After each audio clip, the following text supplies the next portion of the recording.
శ్రీ స్వామివారి సన్నిధిలో తేదీ 31/12/2024 నుండి 17/1/2025 వరకు పగల్పత్తు ఉత్సవములు, ముక్కోటి ఏకాదశి, దారోత్సవములు, కనుమ పండుగ సందర్భంగా ప్రతిరోజు ఉదయం దేవాలయంలో శ్రీ స్వామివారి తీరువీధి విశేష ఉత్సవములు జరుగును. కావున తేదీలలో నిత్యము జరుగు శ్రీ స్వామివారి అర్జిత సేవలు అన్నియు రద్దు చేయబడును.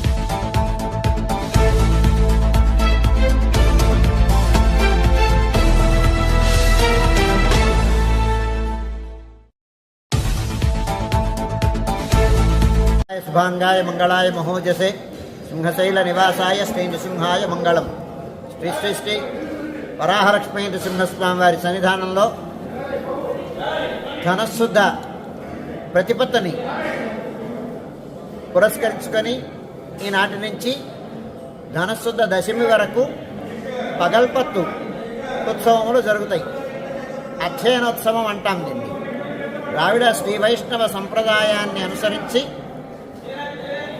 ఈ సందర్భంలో ధనశుద్ధ ప్రతిపత్తి నాడు ఆరంభించి దశమి వరకు 10 రోజులు దివ్య ప్రబంధ గానం జరుగుతుంది. సేవాకాలం గోవిందరాజస్వామి వారు ఉభయ దేవేరులతో కూడి బంగారు తొడిక్కినియాని పైన వేడామంటపంలో పురపాటును అనుగ్రహిస్తారు.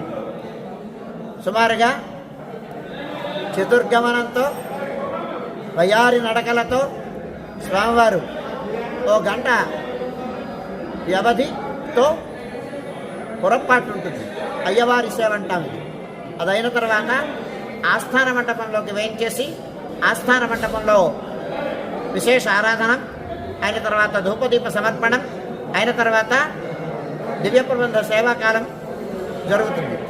సేవాకాలం అయిన తర్వాత విశేష నివేదనం, మంగళాశాసనం, శాంతమరగోష్ఠి, తీర్థ వినియోగం అయిన తర్వాత ఈ సమయంలో సుమారుగా ఒక 15 నుంచి 20 నిమిషాల పాటు భక్తుల యొక్క దర్శనం నిలుపుదల చేసి కార్యక్రమాన్ని జరిపించడం జరుగుతుంది. ఇది విశేషమైన ఉత్సవం.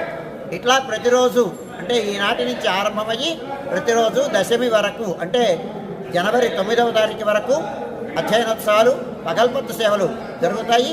వైకుంఠ ఏకాదశి నాటి నుంచి 10 రోజుల పాటు రాపత్తు ఉత్సవాలు జరుగుతాయి. రాపత్తు ఉత్సవాలలో రోజుకొక అలంకారం చొప్పున సాయంకాలం సుమారు 5 గంటల ప్రాంతంలో స్వామి గ్రామ తిరువీధికి వేయించేస్తారు. గోవిందరాజస్వామి వారు ఉభయదేవేరులతో ఆళ్వారులతో కూడి ఆ గ్రామ తిరువీధికి వేయించేస్తారు. గ్రామ తిరువీధి అయిన తర్వాత లోకల్కి వేయించేసిన తర్వాత ప్రధానాలయంలోకి వేయించేసిన తర్వాత రాత్రి ఆరాధన ధూపాంతం అయిన తర్వాత మళ్ళీ ఆస్థానంలోకి వేయించేసుకొని విశేష ఆరాధన అయిన తర్వాత శంగోలం. ఈ 10 రోజుల పాటు వేద, పురాణ, ఇతిహాస, దివ్య ప్రబంధాదులన్నీ అనుసంధానం చేస్తారు. ఆవృత్తి పారాయణం చేస్తారు. ఆ పారాయణాల తరువాయి ఏ రోజు తరువాయి ఆ రోజు స్వామికి దర్బారులాగా శంగోలం అంటాం దీన్ని. స్వామి సన్నిధిలో విన్నపం చేయడం జరుగుతుంది. అదైన తర్వాత నివేదనం, దివ్య ప్రబంధ సేవాకాలం, తిరువాపుడి సేవాకాలం అయిన తర్వాత శాంతమరగోష్ఠి, తీర్థ వినియోగం, ప్రసాద వినియోగం అయిన తర్వాత స్వామివారి ప్రధానాలయంలోకి వేయించేసిన తర్వాత ఏకాంత సేవ, కవాట బంధనంతో ఈ కార్యక్రమం సుసంపన్నమవుతుంది. ఇలాగ వైకుంఠ ఏకాదశి నుంచి 10 రోజుల పాటు జరుగుతుంది. చివరి రోజున 20వ తారీఖున ఆళ్వార్లు పరమపదోత్సవం జరుగుతుంది.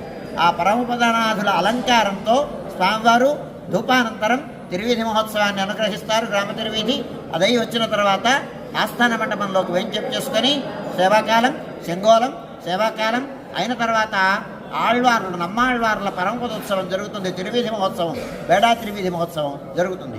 అదైన తర్వాత మళ్ళీ ఆళ్వార్ల గద్య అది విన్నపం చేసుకుని స్వామివారిని ఆళ్వారు నమ్మాళ్వారు లేకపోతే లోకమంతా చీకటి అయిపోయింది, స్వామి మళ్ళీ వారిని అనుగ్రహించమని ప్రార్థిస్తే స్వామివారిని అనుగ్రహిస్తాడు. మళ్ళీ లోకమంతా ప్రకాశిస్తుంది.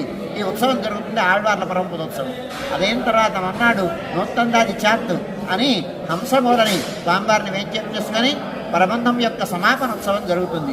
ఇది ఈనాటితో అధ్యయనోత్సవాలు పూర్తవుతాయి. స్థూలంగా అధ్యయనోత్సవ విశేషాలు ప్రతి ద్రావిడ శ్రీ వైష్ణవ సంప్రదాయాన్ని అనుసరించేటువంటి ప్రతి దేవాలయంలోనూ ఈ ఉత్సవాలు జరుగుతాయి. అదే ఆచారాన్ని అనుసరించి మనం ఈ ఆలయంలో అధ్యయనోత్సవాన్ని జరిపించుకుంటున్నాము.